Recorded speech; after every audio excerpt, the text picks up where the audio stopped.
माँ की ममता। एक छोटे से कस्बे में समीर नाम का एक लड़का रहता था। बचपन में ही पिता की मृत्यु हो जाने के कारण परिवार की आर्थिक स्थिति बड़ी दयनीय थी। समीर की माँ कुछ पढ़ी लिखी ज़रूर थी, लेकिन उतनी पढ़ाई से नौकरी कहाँ मिलने वाली थी। सो घर घर बर्तन मांजकर और सिलाई बुनाई का काम करके किसी तरह अपने बच्चे को पढ़ा लिखा रही थी। समीर स्वभाव से थोड़ा शर्मीला था और अक्सर चुपचाप बैठा रहता था। एक दिन जब वो स्कूल से लौटा तो उसके हाथ में एक लिफाफा था।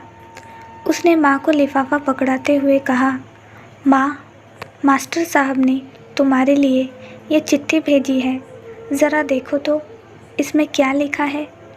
माँ ने मन ही मन चिट्ठी पढ़ी और मुस्कुरा कर बोली, बेटा, इसमें लिखा है कि आपका बेटा काफ़ी होशियार है। इस स्कूल के बाकी बच्चों की तुलना में इसका दिमाग बहुत तेज है और हमारे पास इसे पढ़ाने लायक शिक्षक नहीं है, इसलिए कल से आप इसे किसी और स्कूल में भेजें। यह बात सुनकर समीर को स्कूल न जा सकने का दुख तो हुआ, पर साथ ही उसका मन आत्मविश्वास से भर गया कि वो कुछ खास है और उसकी बुद्धि तीव्र है। माँ ने उसका दाखिला एक अन्य स्कूल में करा दिया। समय बीतने लगा। समीर ने खूब मेहनत से पढ़ाई की। आगे चलकर उसने सिविल सर्विसेज परीक्षा भी पास की और IAS ऑफिसर बन गया।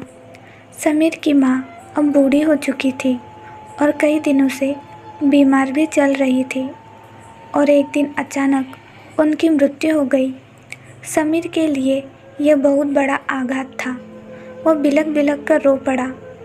उसे समझ नहीं आ रहा था कि अब अपनी माँ के बिना वो कैसे जिएगा। रोते रोते ही उसने माँ की पुरानी अलमारी खोली और हाथ में उनकी माला, चश्मा और अन्य वस्तुएं लेकर चूमने लगा।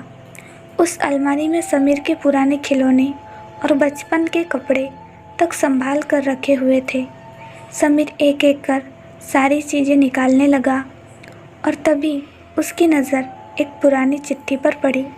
दरअसल ये वही चिट्ठी थी जो मास्टर साहब ने उसे 18 साल पहले दी थी। नम आँखों से समीर उसे पढ़ने लगा। आदरणीय अभिभावक, आपको बताते हुए हमें अफसोस हो रहा है कि आपका बेटा समीर पढ़ाई में बेहद कमज़ोर है और खेल कूद में भी भाग नहीं लेता है।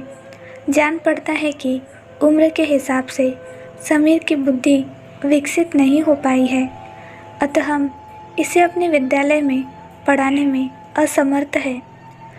आपसे निवेदन है कि समीर का दाखिला किसी मंद बुद्धि विद्यालय में कराएं अथवा खुद घर पर रख कर इसे पढ़ाएं। सादर, प्रिंसिपल।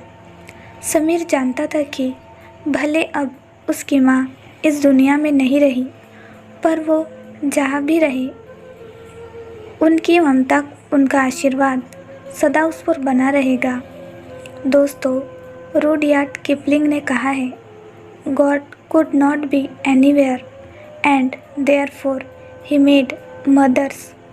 भगवान सभी जगह नहीं हो सकते, इसलिए उसने माएँ बनाई।